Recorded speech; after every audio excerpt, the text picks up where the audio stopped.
Hello everyone, how are you? I am Akrash, your teacher here, and I will teach you different questions and their answers. So I welcome you on classtheta.com.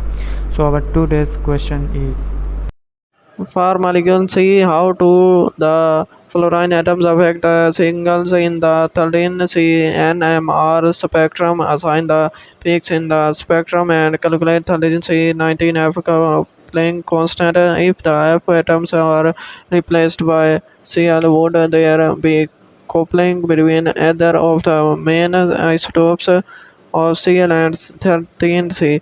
The data are on Sala. It is a 13 14 from effect of other nuclei in NMR spectra in the last worksheet. The answer of the question is